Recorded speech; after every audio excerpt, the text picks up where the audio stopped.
Guys, we are here today to learn how to freeze our own fruit. So we always start by just getting off the skin of the fruit. I love freezing my own fruit because it just feels good. It's like growing your own food. When you grow your own food, you just feel like it's so much better for you. You know where it come from, you put in the work and the dedication, to get there. So right now I am getting at a mango, and you can see I'm having to get the little bad spot out of the top.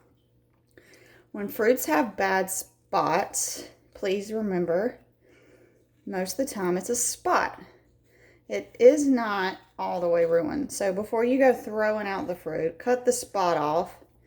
If it's all the way through the fruit, throw the fruit away. If the spot is only in a little area and you can cut it out and keep it moving. We don't want to waste it.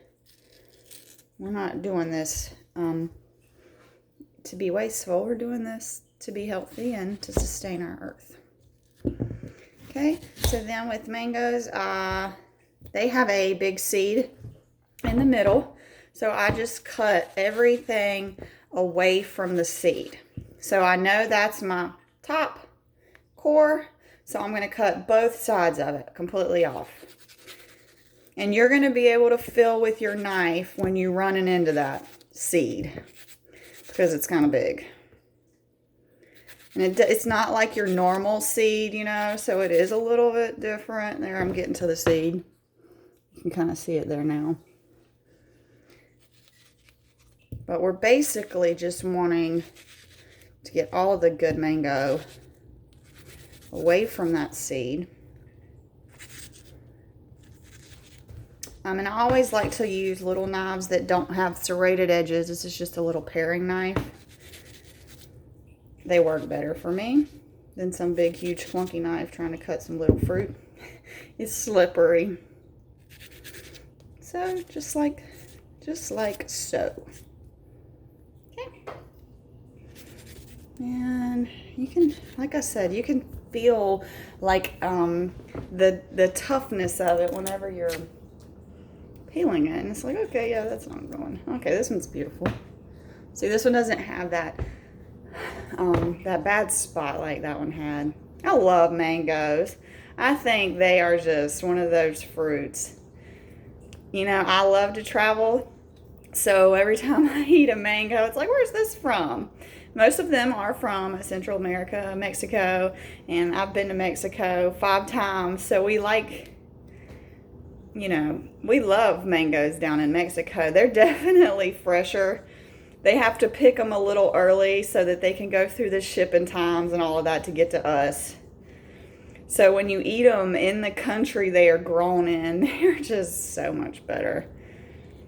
But we still get the goodness and the flavor here without having to live in a tropical climate, which one day I plan to be able to live there, at least like some of the time.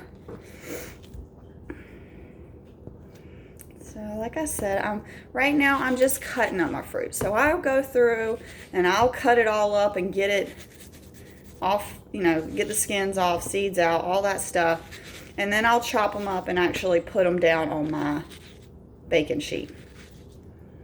That way I can make sure they're all kind of lined up right. They're not touching each other massively, because whenever I freeze them, I don't want them to be in a big mess. Because then whenever I go to throw them into a smoothie, it's going to be really difficult. Okay, so there's that. That's our seed. And this was the other seed. So you can see they're both kind of about the same. Okay, and then kiwis. I love kiwis too. Kiwis are one of those fruits that they don't have a whole lot of flavor,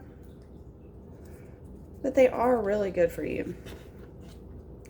This is another one of them products that Comes from the, I bet. It just says Italian green, so it doesn't really say where it's from. Maybe from Italy, but I doubt it. I bet these are from Mexico too.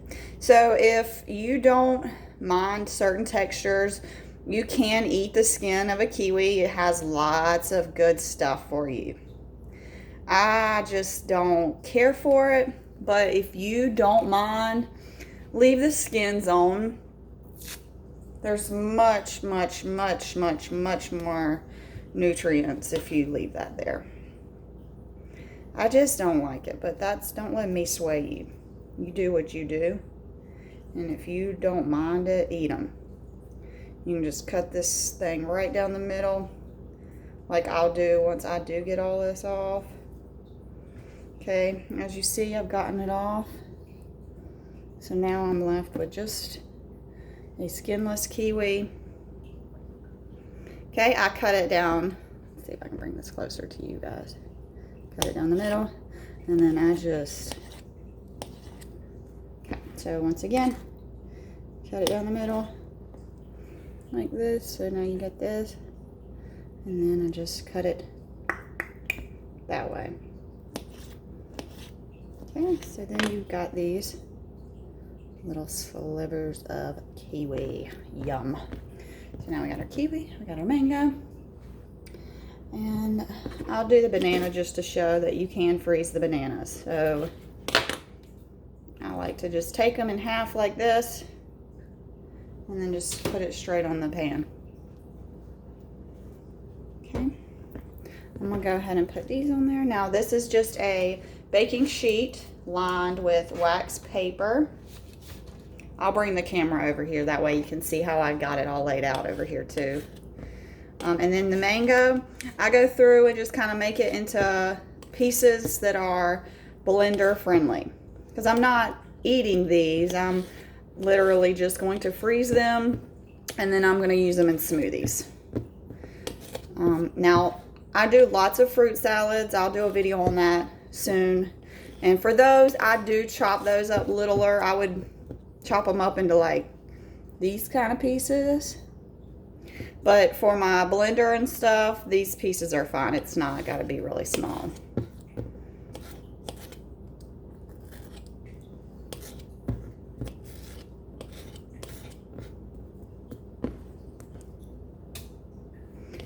And once I do get all these, I've got half of a lime that I will squeeze over all of them just to help them not brown.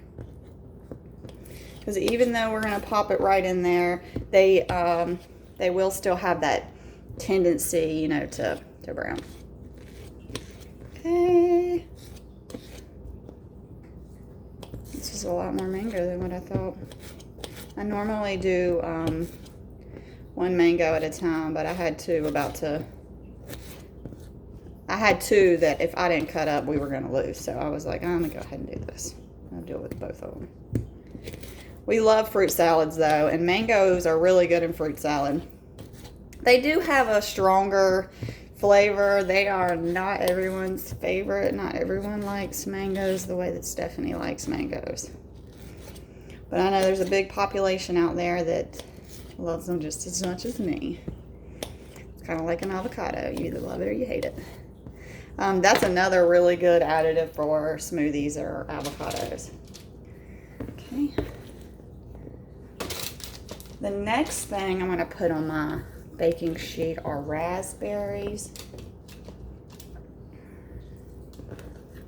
Y'all know how fast raspberries go bad. And these suckers just go bad real fast. So I've just got a package of raspberries. I'm going to throw them under some water.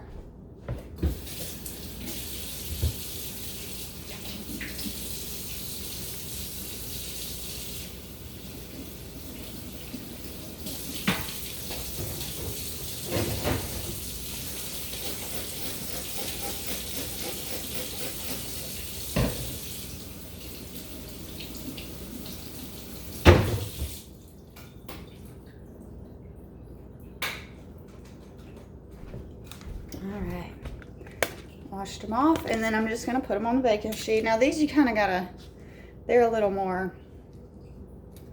we're not going to talk bad about these little beautiful yummy raspberries, but they are a little more like, you got to kind of make sure they're spaced out a little more because they will stick together.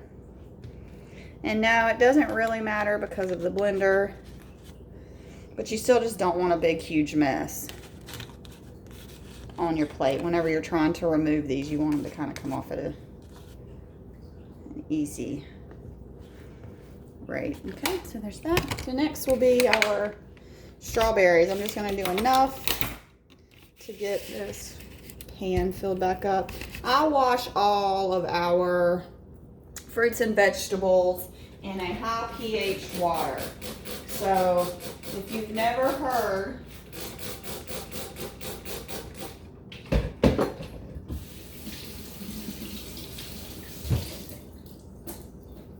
I wash all of our fruits and vegetables in high alkaline water. Pesticides have to be, a pesticide is like, it's oil based. So if you don't have something strong enough to cut through that oil, you're going to leave the pesticides on there. They're going to be all in your smoothie. So make sure that you do your research and you get something that gets rid of all the pesticides. If you want more information, please let me know. That's just a whole nother animal itself, you know, our drinking water. And this is how I do the strawberries. So they're not all that big either. I just cut the top off. I cut it in half like this. And then while I got it up, I just come through it like this. So then I wind up with these little cute strawberry pieces. And like I said, we love frozen fruit. Whenever I've got the chance, I do my own, but okay. In the summertime, it's like a 50-50 mix. Half the time I do frozen, half the time I do fresh. In the wintertime, it's definitely more of like a 90. We just don't have that kind of fresh fruit around here. You know, apples and pears and all the wintertime fruits just don't always cut it in the smoothies. Okay, so there's that. Let's see, I can probably fit a couple more, and I'm gonna...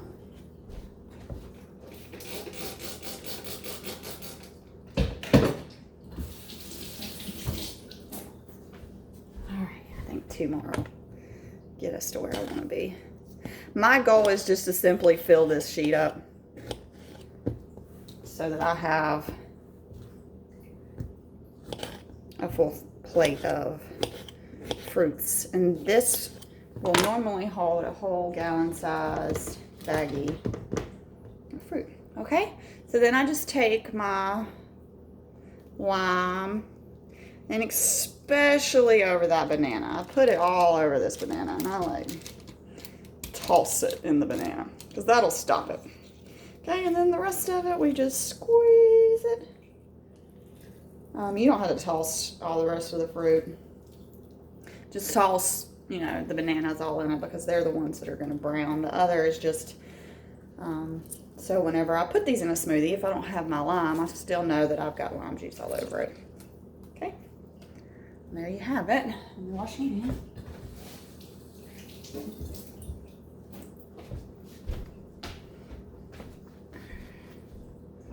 As I take a sip of my smoothie I made this morning. I made this one with pomegranate juice and it was really good. Okay.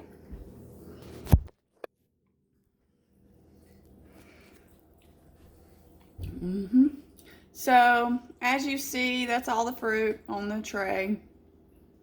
So it's just kind of laid out, one even, spread it out, even layer. Now, whenever I pop these out of the freezer, this will be straight hard. You know, like this is going to be, I'm going to be peeling this off. And then as I peel this off though, these will start popping off. Only do this for like 30 minutes. The longer that you freeze them, the harder they will be to pop off like in pieces, they'll want to come off like the whole sheet. It was one solid sheet. Okay, I hope that helped you guys. Let me know if you got any questions on it.